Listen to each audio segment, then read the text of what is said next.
Meve and company passed by a village evidently pillaged by the Nilfgaardians. From afar they had heard cries, but as they drew near they recognized them not as cries of grief, but as cursing, cries of anger. Give him a proper walloping, the scoundrel! Mercy, good folk! I've done nothing wrong! The villagers stood gathered near the hamlet's center, surrounding an elf, bloodied and cowering. Stones in hand, the peasants threatened and cursed him.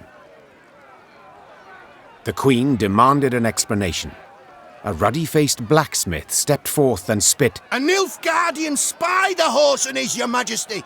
He's the one brought him here to raise the village! He's gotta hang! The other villagers agreed with the smith. The elf fell at the queen's feet and grovelled. Have mercy, Renner! Save your loyal subject! They lie! They fault me only as I am an elf!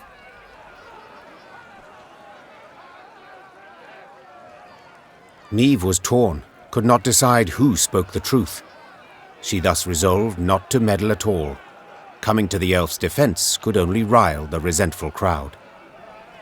Later, as the villagers placed a noose around his neck, the elf cursed the queen's indifference to his fate. Devils take you, Thronebreaker!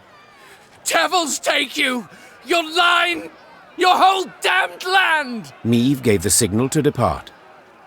As her force marched off, all heard the elf's cries of grief and pleas for mercy.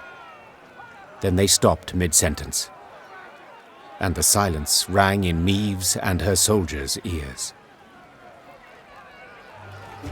One traitorous head less than we had afore. Whence this certainty of his guilt?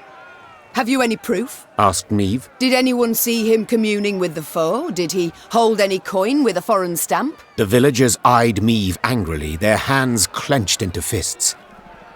Yet none dared utter a word in protest. Know this. The Blackclads need no reason to pillage our homes. Now stand aside and let this wretch go. The elf tearfully thanked the queen, then begged her not to leave him behind. Instead, he pleaded vehemently to join her retinue. Your most noble grace, please, I beg you. As soon as you're gone, the Dwan will hang me from the nearest tree. So be it, said the queen after a moment's consideration. Find the quartermaster. He's to put you to work.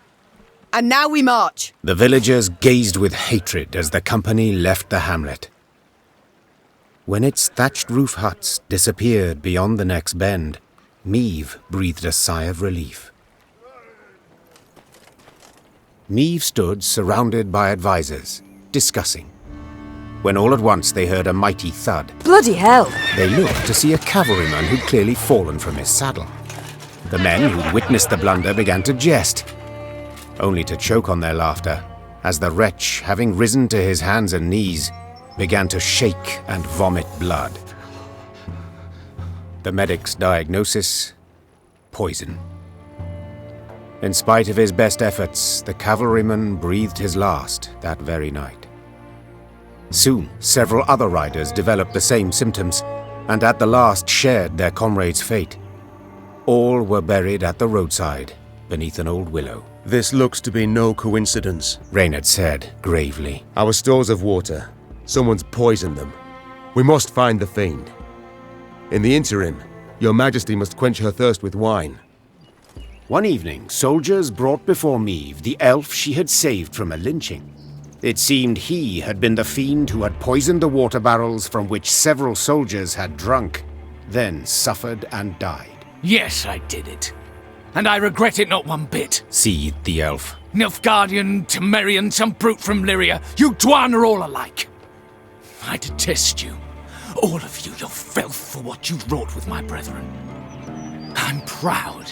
I am that even a few of your kind perished at my hand. Hail and Shay. Meve pursed her lips into a thin white line. Reynard knew the expression. It did not bode well. I should drag you to the capital. Hang you high in the market square. Meve said through gritted teeth. Yet this you would want. Am I right?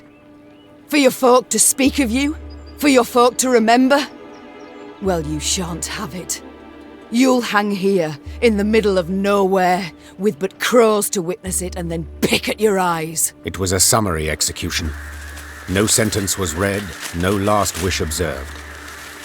The elf's corpse then hung long at the roadside, as none came forth to claim and bury it.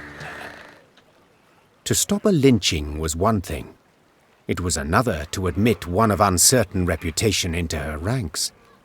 So she denied the elf's request.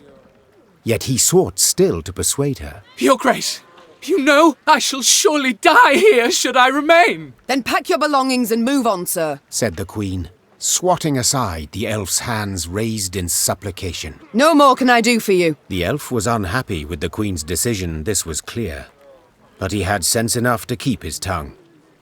Soon after, he left the hamlet, a bundle on his back, barking dogs and peasant oaths at his heels.